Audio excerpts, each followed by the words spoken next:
All right, so we've added a few more items to the list. All right, so you got your lading document. They'll give the shipping company will email that to you, or the person that's exporting the car will give you a copy of the lading document. So then you'll have that documentation. Then when it comes to port, a broker will get a hold of you. They'll get the car through port or in customs, and they'll reach out to you asking for you to fill out additional paperwork, EPA documentation, the DOT documentation, and a power of attorney for them to take possession of the vehicle when it gets there and to ensure it complies and clears customs. And those are the main documents up until that point, but you're also going to need additional items from the private seller or the dealership or whoever you get the car from. And those items are bill of sale. Make sure it's wet signed. Make sure that name is the name on the registration. In England, it's a V5C, or we just call it a V5. Those names must match. And you bring those to the DMV. You got to make sure your car has insurance. Make sure you have a copy of your insurance as well. Also, if you're in the military, DMV is going to ask if you have a copy of your orders to signify that you are not a resident of that state trying to register and title the vehicle. They'll give you an additional form that says you're in the armed service and not a resident. It's real simple. You just fill it out right there on the spot. And then if you're in the military, they'll ask for a copy of your orders as well. Just an additional piece of paperwork. If you're not military, you don't have to worry about it. And the last big piece of paper that you need is that vehicle compliance that you get from the vehicle compliance office, wherever that may be. In Florida, the closest one to me is Pensacola. Got to bring the car there physically, and an inspector will come out, look at the VIN number and the odometer. And those are all the pieces of paperwork you need to bring to the DMV to get your car titled and registered that you imported. Right, so that pretty much is the paperwork side of getting your car titled and registered. The hardest part is how you're going to find that car that you want to import, and how am I going to get it down to the port to come to customs stateside. That's probably the biggest challenge of them all, and it's really not that hard of a challenge. It can be in certain situations, but not always. For me, I just happened to get lucky a couple of times, and it's pretty much who you know and what their capabilities are. A lot of private sellers are not going to go out of their way to fill out paperwork and bring it down to the port for you. You got to find somebody that does that for a living, or a dealership. So let's say a private seller has a vehicle that you like to purchase from them, knowing that they're not going to be able to go out of their way to drop it off the port and fill out the paperwork. Well, you could find a local dealership where this person lives and reach out to them and say, hey, if I transfer you this amount of money, can you go to that resident and pick up the car for me and give him the money? And they may do it. You might have to pay a little extra, give them a couple $100 for them to secure that vehicle, depending on where it's at, fill out the paperwork, and then drive it down to the port for you, and then they have to drive back. So that's what I've done a few times. There was a private seller for the MR2. The first guy that sold me the Supra was a dealership, and I asked him, hey, can you go pick up this car for me from this private seller if I give you the money? And he said, sure. So he went down there. I transferred the money. I think I paid $4,500 for the MR2, and went in his bank account, and he went down and he picked it up. He sent me pictures of loading up the car, and I guess he missed the shipping date by a few days, and he took pictures that he stored it even at his property on his house until the next ship came through and dropped it off at the port for him. But also in the same process, I did have to pay like £200-300 for him as well, for going out of his way to pick the car up, fill out the paperwork, and drop it off at the port, which I didn't mind too much because he kind of went out of the way and kind of hooked me up to go out and take time out of his day to pick it up. He's also got to make money too, and not trying to burn his own money just for some guy stateside he's never met before. Plus, the guy works at a dealership, and I have a little bit more trust in the dealership that I've worked with prior than having some private seller just giving him directly depositing the money. For all I know, he could take my money and keep the car. What am I going to do stateside? It's not like I can sue him. It's not like I'm going to go over there and try to get my money back. It's a lost cause. So I want to make sure that I'm not losing my money on my end, especially a couple $1,000 I'm sending over to purchase the vehicle, because the cars overseas going to be a lot cheaper than they are stateside. So I wanted to have at least a little bit of security on my end. And then the most recent car I imported was the Toyota Serra. I asked the guy if he'd be willing to import. Usually through a private seller, I'll ask him, hey, are you willing to import this into the States for me? And some will say yes. Other ones will say, I don't know how to do that. I'm not wasting my time. But for the Serra, I happened to get lucky because the guy actually imports cars from the U.S. into England. So he just did a reverse on me and said, hey, I'll just take this car and do the exact opposite of what I normally do. So he imports left-hand drive American vehicles into England. So a very simple process the third time around. And then after, he told me that his relative actually is an auto dealer in Mildenhall who sells cars. Perfect. Now I have an endless supply of vehicles that I can now import into the States. After I imported the Serra, he was asking me if I wanted a Nissan 100NX for sale. $3,200, 50,000 miles, T-top, auto, little four-banger, but still, another little sporty vehicle I could import it right there on the spot. And now if I need another vehicle I want to import, I can reach out to him anytime I want now and go through the same process and have another right-hand drive if I wanted. Very simple. All right, so if you're looking for a particular vehicle, I would check Facebook forums, Facebook Marketplace. Just change your location overseas into a particular country that you're looking for a car for. Move it around the map. See if it hits different vehicles that you're looking for in those particular areas. Expand the radius as much as you can to get as much of the country or that portion of it as much as possible, and see if anything pops up. And then if they want to go through Facebook forums, whether they're most likely going to be stateside forums, you're going to pay probably a lot more than if you try to find a car overseas and do the heavy lifting yourself.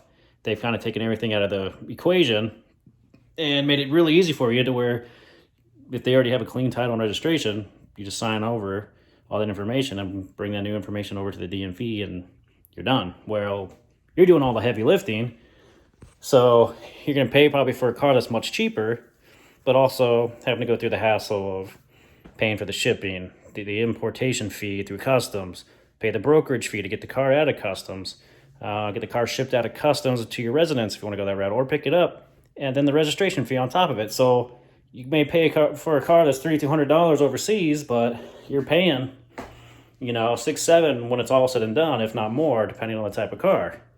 And if you're in the military, they'll knock off $1,500 because you're not paying for shipping. The Air Force is shipping one car for you for free, or the military, or any branch. So that's the other way of going about it too. So if you're in the military, you kind of have a leg up than those that are not in the military trying to import it on your own and having to fork over the $1,500. But for me, I imported all my cars by looking through Facebook Marketplace. I talked to a private seller as down as much as I can because I know I got to fork over that shipping cost. I don't want to pay more than I have to and trying to save a couple $100 here and there where I can. So if they're selling the car for $5,000, I'm gonna try to knock them down to $4,000, maybe $3,500 at the least. Tell them I'm interested. I want this car, and then they tell you, hey, I got a lot of people. They got a lot of people hitting on it. And they're not really asking, if they're serious or not. But if you make it serious and adamant that you want that car, they may work with you and knock it down to the price that you're asking, or somewhere in that ballpark. But the Toyota Serra, the guy originally wanted, oh man, how much did he want for it? About $5,000. Knocked him down to $4,200. And then I actually saved myself that money that I didn't spend and used that towards shipping. And then I got marine insurance on top of shipping the car as well, since that's what the importer recommended as well on top of it. So the overall shipping came to about $1,600. Then I paid the guy to ship the car, pick it up for me, fill out the paperwork for an extra $200 to $300 on top of that too. On top of the car I paid. That's already right there, $5,000 for the car. But once that hassle's all done and I know the car's on its way, then at that point, everything else is easy. The most annoying process of importing a car is trying to get that thing legally registered and titled in the U.S. It just depends who's working at the DMV, what they're going to accept. They must have taken my paperwork multiple times to the back room, discussed it, came back and said, no, we need more documentation. Or this documentation isn't good enough. Or this has to be wet signed. And that's just a hassle. It's going to delay you another few weeks. So you get a private seller who digitally signed it. Well, now you got to send that paperwork back off, the bill of sale or the V5, have them wet sign it, and then resend it back to you stateside in order to comply with what the DMV wants. Or, your vehicle might be flagged for whatever reason. My car got flagged, the Sarah did. I asked them what was the reason for the flag. So they didn't know. Somebody over at compliance that said there's an issue with it. And I said, well, I was just over there, got the paperwork filled out, but I guess for whatever reason, the DMV said it wasn't good enough. And then the DMV ended up reaching out to him again after calling him multiple times. And then the guy that did my inspection said, oh, it's fine. So then after that, the DMV went ahead and titled and registered the car. It just delayed me another week or two trying to get it registered, especially with COVID right now, where it's a lot of appointment only. So it might drag out a month or so, and you want your car registered now. So it's just something to think about when you're importing it, especially trying to have all your paperwork, you think you're good, and the DMV might kick something back to you. So that's a lot of hassle. I think most people that have imported cars have said is the most frustrating part is the DMV portion of it. Anyone really has any questions about importing a vehicle, just reach out to me and I'll help you out as much as I can. I've only really imported out of the UK market. I'm assuming some websites, some Japanese websites I've seen, I think like cars imported to USA, some websites similar to that will factor in the cost of shipping with the price of the car, so they know how much. So as the buyer what it entails. They'll also send out Japanese diagrams of issues with the car, a description, and all that. But then again, they're in Japanese, so unless you can read Japanese, you may not know all the extensive problems with the car, which I've seen on a lot of importation documentation that they would be sending from their end. So a lot of cars are imported into the UK from Japan, so that's where I usually work first because it's a lot easier, and I'm a lot closer to England than I am to Japan. But the cost of shipping is most likely going to be the same. It's usually the same freight liner that's shipping the car, making its way all the way around, and it's roughly about the same price. I put it around 15 grand plus insurance if you decide to go that route, maybe for another $100 on top of that. But that's usually one of the biggest costs other than the cost of the car. And so if you have any questions, just reach out to me, and I'll get back to you as soon as I can and try to work this a little bit easier for you. If you have any questions, I'll be here. Thanks. Appreciate it. Thanks. And another thing I want to add too is that the reason I like to import cars out of England is that they provide MOT inspections, which is kind of gives you a history of the car. They have to get those yearly in England to make sure the car is roadworthy. If there's a major issue, they're not going to allow that car to drive on their road. And so if there's minor discrepancies, they'll also add those on there too. And a lot of these people save all their MOT inspections. So you have a huge car history of all the repairs that have been completed on this particular vehicle, which is great. Sometimes you got to be careful if they pencil whip it though, because there's some cases where they do that too, just to get the car back up on the road. But I like that. A lot of times these old cars, they don't drive them a lot in England. They're very low miles. And the great thing about importing a car, especially when you import it, is that the car's paid off. It's so low. You're not paying payments, as you would in America, of like 60 grand for a truck or something. You pay 3-4 grand, maybe 5. Maybe it's a Super or Skyline, so you pay maybe 20. But still, the car's paid off. Maybe a dealership will do like a payment plan, maybe. But the cars that I've imported, I've paid them off right there on the spot. $3,600 there, $4,200 there, $4,500 there, and they got 40,000 miles on them. Brand new, they seem like. But the thing is, you also got to be wary is that they salt the roads in England. So a lot of the arches, a lot of the undercarriage tends to start to rust out. So over time, you got to be mindful and cautious about importing a car overseas too, because you're not there in person to inspect it yourself. You're not bringing it to a garage. You're not bringing it to a mechanic to look at it. You don't know if the transmission's going out. You don't know if the clutch is slipping.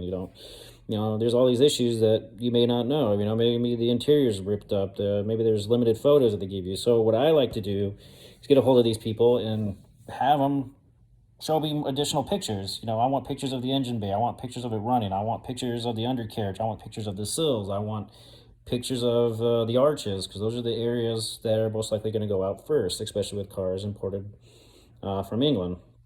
And so I make it a priority to make sure that the car is fully inspected all the way before I'm satisfied with buying it. And so that's just another thing to consider as well. And because you're not there in person. You want to make sure that the car you're getting is what you see in the photos.